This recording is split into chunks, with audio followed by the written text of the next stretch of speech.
آپ کو یاد ہے کہ یہ سن 51 میں مختلف فرقوں کے 31 علماء پر مشتمل ایک کانفرنس بیٹھی تھی. مرحوم سید ابوالعلا مودودی صاحب اس میں بہت گرمجوش تھے. اس تمام دوران میں انہوں نے ہی یہ منظم طور پر یہ نعرہ دیا بلند کیا ہوا تھا. اس کانفرنس میں یہی بات آئی کہ حکومت کی طرف سے مطالبہ یعنی ارباب اقتدار کی طرف سے یہ مطالبہ آتا ہے کہ اسلامی قوانین پھر کس طرح مدون ہوں گے. تو انہوں نے یہ پاس کیا تھا کہ اسلامی قوانین کتاب و سنت کی روح سے مرتب کیے جائیں گے. آپ غور کیجئے گا کہ اس میں کوئی بات قابل اعتراض نظر نہیں آتی. بڑا انوسینٹ سا مطالبہ ہے.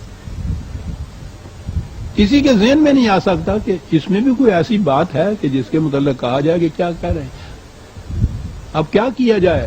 یہ ساری دنیا کی بدبختیاں اسی ذرہ ناچیز کے حصے میں آتی ہیں.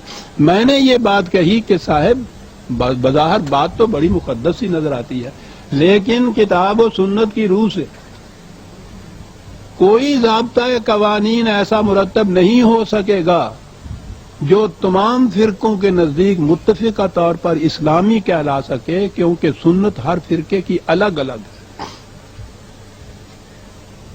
میں نے یہ کہا اور اس ساری مخالفت کے اترے میری گردن میں آ پڑے. منکر سنت ہے، منکر حدیث ہے، منکر شان رسالت ہے. معاذ اللہ معاذ اللہ. منکر شان رسالت مسلمان کس طرح سے رہ سکتا ہے؟ وہ یہ چیز تھی جو میں نے کہی تھی. 20 سال تک یہ اعلان ہوتا رہا کہ یہ قوانین کتاب و سنت کی روح سے ہوں گے، اور جو بھی میرے بس میں تھا میں یہ عرض کرتا رہا کہ بابا یہ ناممکن ہے، یہ نہیں بن سکتا. درمیان میں ایک دفعہ صدر ایوب نے ان سے یہ کہا تھا کہ بھائی اس قدر روز روز کے جھگڑوں سے بہتر یہ ہے کہ آپ تمام حضرات بیٹھ کر کتاب و سنت کی روح سے ایک ضابطۂ قوانین مرتب کر دیجئے پبلک لاز کا. وہ آ جائے گا میرے سامنے مستند طور پر تو میں آنکھیں بند کر کے اس پہ دستخط کر دوں گا اور رائج کر دوں گا مملکت میں. آپ دیکھیں گے کہ کتنی معقول پیشکش تھی. آپ کو معلوم ہے اس کا جواب کیا دیا گیا؟ کہنے لگے کہ یہ شخص بدنیت ہے، علماء کے اختلاف کو خام خواہ صفر بنا رہا ہے. ارے وہ تو کہتا تھا کہ مل بیٹھ کے مرتب کر دو، میں دستخط کر دوں گا.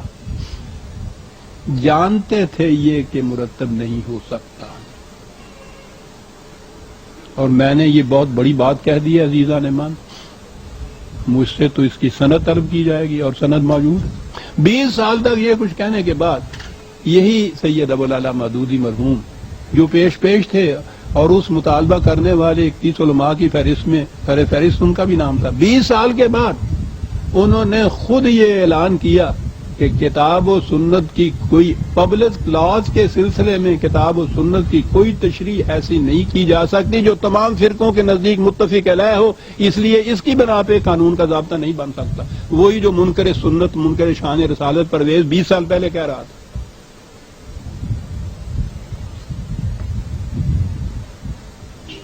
اور اس کے خلاف انہوں نے جو کہا، ان 31 علماء سے بھی کسی ایک نے نہیں کہا کہ یہ غلط کہتا ہے، بن سکتا ہے.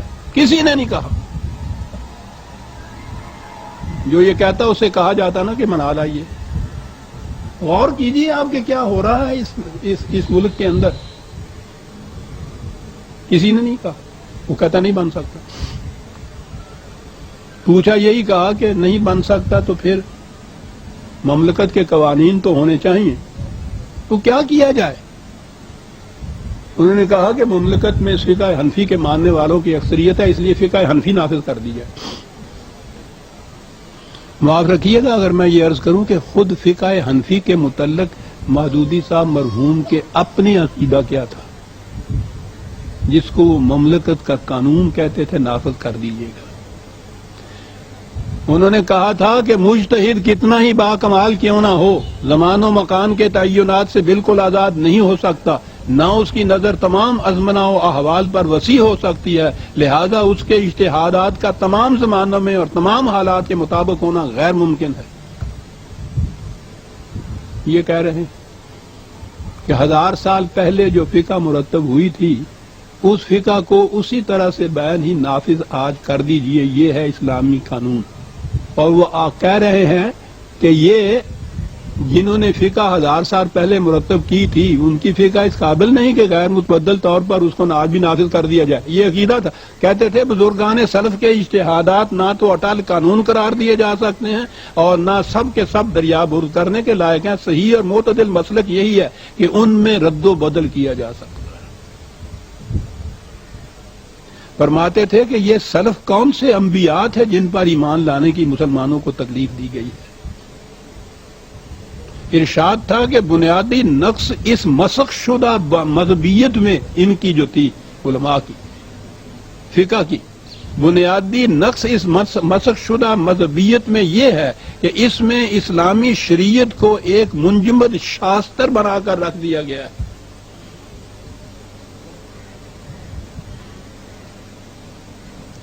کہا کہ میں نہ مسلک اہل حدیث کو اس کی تمام تفصیلات کے ساتھ صحیح سمجھتا ہوں، نہ حنفیت یا شافعیت ہی کا پابند ہوں۔ میرے نزدیک صاحب علم آدمی کے لیے تقلید ناجائز اور گناہ بلکہ اس سے بھی کچھ شدید تر چیز ہے۔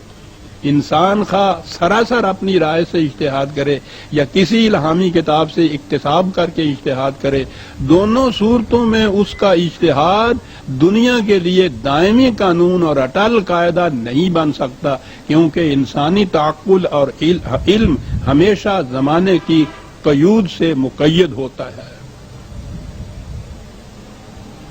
یہ تھی وہ فقہ جس کے متعلق کتاب و سنت کے مطابق 20 سال تک یہاں کہتے رہے یہ سب کہ بنائیے، اعلان کہ نہیں بن سکتا۔ اب کیا کیا جائے؟ فقہ حنفی نافذ کی جائے، وہ جس کے متعلق خود ان کا عقیدہ یہ ہے کہ یہ منجمد شاستر ہے۔ اب سوچئے کہ اس فقہ کو نافذ کرنے سے، اور وہ ایک فرقے کی فتح ہے، ظاہر ہے، میں تو کسی فرقے سے متعلق ہی نہیں ہوں لیکن ہے تو ایک فرقے کی متعلق، اسی زمانے میں اس کی مخالفت شروع ہوگی باقی فرقوں کی طرف سے۔